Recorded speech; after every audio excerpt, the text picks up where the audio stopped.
오소서 성령님. 누구든지 내 뒤를 따르려면 자신을 버리고 제 십자가를 지고 나를 따라야 한다. 안녕하세요. 제가 한국에 왜 들어오게 됐는가, 공부를 로마에서 열심히 하고 있는데 어느 날 교구장 주교님께서 저에게 메일을 이렇게 보내셨습니다.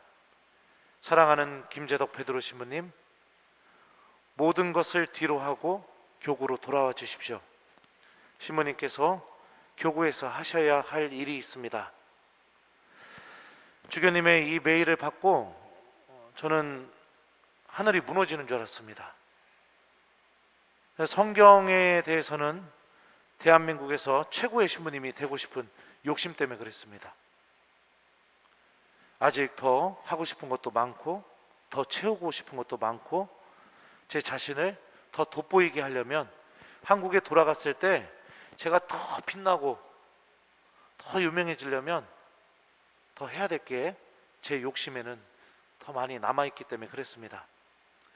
주교님한테 일주일 동안 답장을 안 했습니다. 그리고 기숙사에서 밥도 안 먹었습니다. 아무도 안 만났습니다. 방에 혼자서 라면 끓여 먹으면서 왜 하느님은 나한테 이런 걸 요구하실까? 내가 생각할 때는 내가 더 열심히 공부해서 그 길로 나아가는 게 더 맞는 것 같은데 왜 하느님은 나한테 왜 이런 일들을 일으키실까? 그러면서 하느님도 믿고 메일을 보낸 주교님도 믿고, 주교님 죄송합니다, 같이 사는 신부님들도 믿고 다 미웠습니다. 그러다가 어느 날 제가 독일말을 박사하려면 독일말을 배워야 되니까 독일에서 1년 동안 지냈었거든요. 그 독일에서 지냈던 그 미넨에 있는 한 수도의 광구장 수녀님한테 굉장히 친하게 지냈었는데 메일을 써서 보냈습니다. 그랬더니 그 수녀님이 딱 한 문장으로 저한테 답을 해주셨어요. 신부님, 하나님께서는 절대로 실수하시는 분이 아니십니다. 이게 답이었습니다. 그러니까 독일 수녀님들 참 대단하십니다. 그래서 저는 이 문장을 왜 나한테 이런 문장을 보내셨을까 고민을 했죠. 주교님이 저를 부르시는 것도 하나님께서는 절대로 실수하시는 것이 아니시고, 주교님을 통해서 하나님께서 저에게 새로운 일을 시키는 것도 하나님께서 절대로 실수하시는 것이 아니라는 거, 그 수녀님의 그 메일을 통해서 그 사실을 제가 깨닫게 되었습니다. 그리고 곧바로 주교님한테 메일을 보냈습니다. 예, 주교님께서 말씀하신 대로 귀국하겠습니다. 그동안 부족한 저에게 하나님의 말씀을 공부할 수 있게 해주셔서 감사드립니다. 그러면서 기쁜 마음으로 한국에 돌아왔습니다. 그리고 여러분들을 만나서 여러분들의 본당심으로 살다 보니까 하나님께서는 정말로 실수하는 분이 아니시구나, 나에게 더 큰 기쁨을 주시기 위해서 순간 당신이 요구하는 것은 내가 막 움켜쥐고 있는 이 모든 것을 다 빼앗는 것처럼 느끼고 나를 참 아프게 인도하고 또 내가 받아들이기 어려운 그런 길로 나를 끌고 가시는 것처럼 느껴질지 모르지만 하나님은 더 큰 은총과 더 큰 기쁨을 마련해 놓고 나를 그 은총의 길로 부르고 계시는구나. 내가 우리 교우들 만나서 이 생각이 많이 들었습니다. 신앙생활이라는 것은 여러분들, 우리 모두가 하나님의 뜻에 따라 또 하나님께서 인도하시는 이 구원의 길을 내가 따라가는 여정이 바로 신앙생활입니다. 하나님을 따라가면 우리는 그 길을 신앙생활이라고 하죠. 다른 것을 따라가면 다른 것은 신앙생활이 아닙니다. 이 여정은 우리가 성경에서 고백하는 것처럼 이스라엘이 광야 안에서 하나님께서 인도하시는 그 길 안에서 얼마나 불평하고 얼마나 괴로웠습니까? 하지만 그런 방법이 있다 하더라도 끝까지 하나님을 믿고 따라간다면, 주님께서 나에게 이런 일을 일으키셨다는 게 절대로 실수가 없다라는 사실을 믿고 따라간다면 이 여정의 끝에는 구원이 기다리고 있고 하나님의 은총이 기다리고 있고 주님께서 주시는 영원한 생명이 기다리고 있습니다.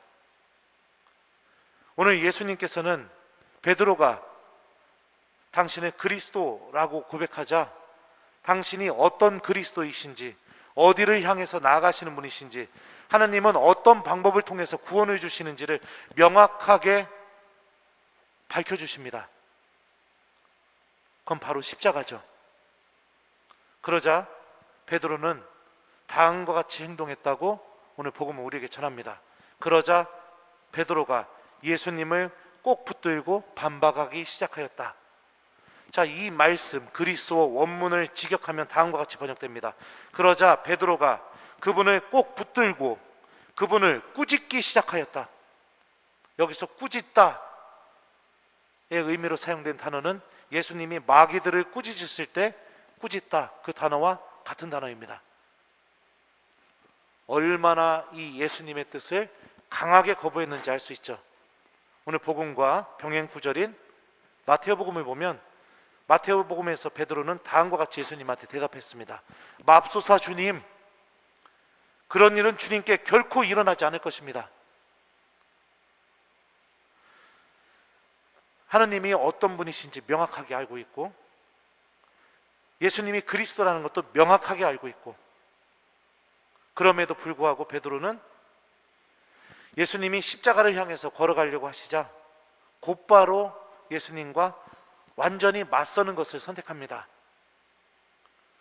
사탄아, 내게서 물러가라. 사탄이라는 말은 히브리 말로 맞서는 자, 반대하는 자, 이런 의미입니다. 그럼 베드로에게 예수님은 사탄이라고 부르시죠. 내게서 물러가라, 이 말씀도 제가 강론 때 몇 번 얘기했습니다. 직역하면 내 뒤로 오너라, 이 뜻입니다. 너 지금 내 앞에 서 있어, 그러니까 내 뒤로 와, 이런 의미입니다. 베드로는 예수님한테 나를 따라오너라, 이 말씀도 직역하면 내 뒤로 오너라 라는 부르심을 받았습니다. 언제나 예수님 뒤에 서서 주님께서 어떤 곳으로 가시던 그 길을 끝까지 따라가는, 언제나 예수님 뒤에 서 있는 그런 부르심을 받았죠.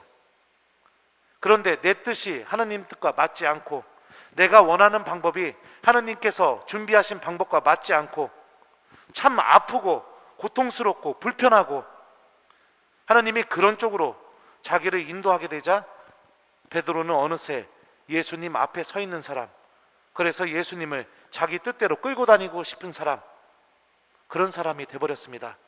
예수님은 아무리 당신이 어떤 분이신지 명확히 알고 고백했다 하더라도 당신 앞에 서서 당신을 끌고 다니려고 하는 그 베드로를 뭐라고 부르시냐? 사탄이라고 부르십니다.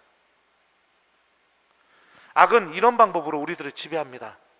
내가 할 수 있는 것만 받아들이게 하려는 그런 마음, 힘들고 어려울 때는 그냥 잠시 그냥 하느님을 놔버리고 다음에 상황이 좋아지면 다시 믿음을 가질 수 있다는 그런 마음, 십자가가 아니라 언제나 기쁨과 즐거움과 부유함과 내가 원하는 뜻이 다 이루어지는 그런 방법으로만 하느님이 나를 인도해야 하느님 뒤에 서서 하느님이 인도하는 그 길을 따라갈 수 있다. 거기에서 조금만 벗어나면 맙소사 주님 이러면서 하나님의 뜻을 꺾어버리고 내가 원하는 대로 주님 해야 됩니다.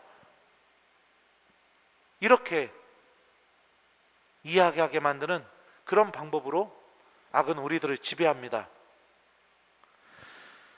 오늘 제1독서 말씀을 우리가 귀담아 들었으면 좋겠습니다. 고통 속에 있는 고난받는 주님의 종은 다음과 같이 노래합니다. 그러나 주 하느님께서 나를 도와주시니 나는 수치를 당하지 않는다. 하느님께서 우리들을 어려움으로 고통으로 인도하시는 이유는 분명히 한번 논리적으로 생각해 봤으면 좋겠습니다.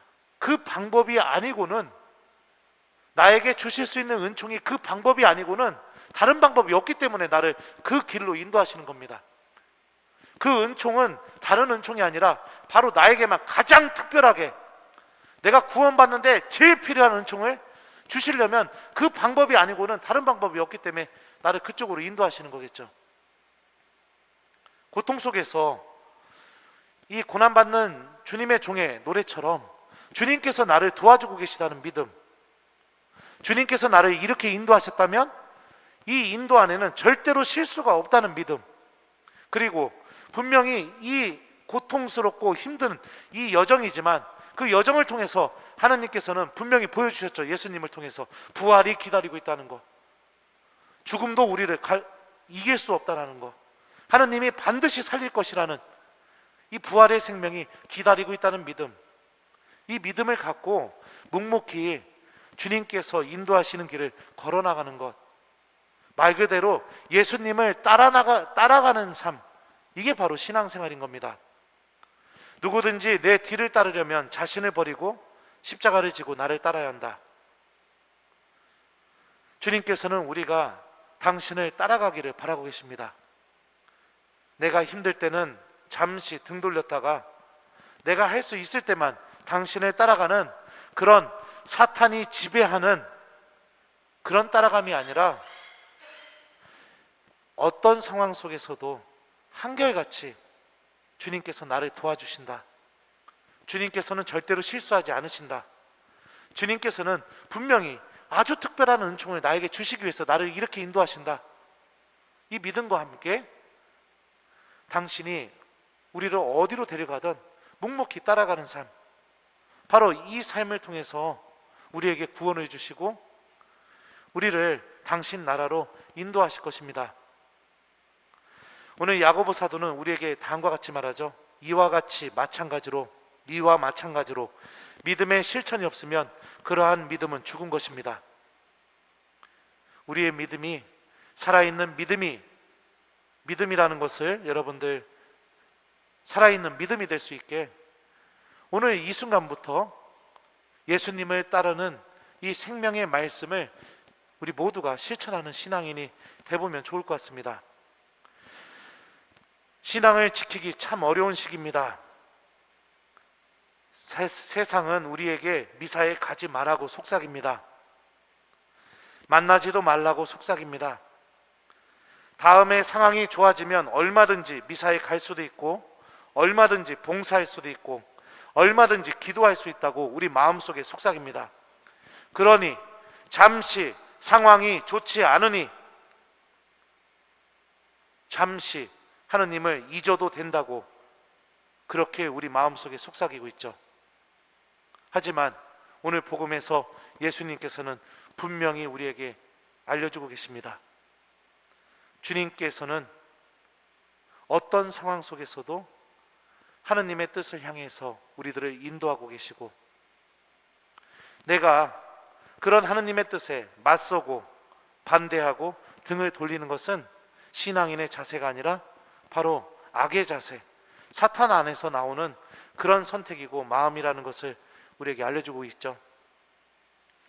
숙제 주겠습니다. 일주일 동안 여러분들 오늘 복음 말씀을 잘 간직하면서 아무리 힘들고 어려워도 하느님을 따르는 이 신앙생활을 여러분들 놓지 않는 한 주간이 되었으면 좋겠습니다. 숙제는요, 힘들고 어렵다 하더라도 미사에 좀 더 나아보려고 노력해 보시고, 미사가 어렵다면 성체조배라도 한 번이라도 좀 해보려고 노력해 보시고, 그것도 어렵다면 내가 하루에 한 번씩이라도 하느님의 말씀을 읽고 기억하면서 묵묵히 예수님께서 인도하시는 이 구원의 여정을 잘 따라가도록 노력하는 한 주간이 되는 것, 이거를 숙제로 드리도록 하겠습니다.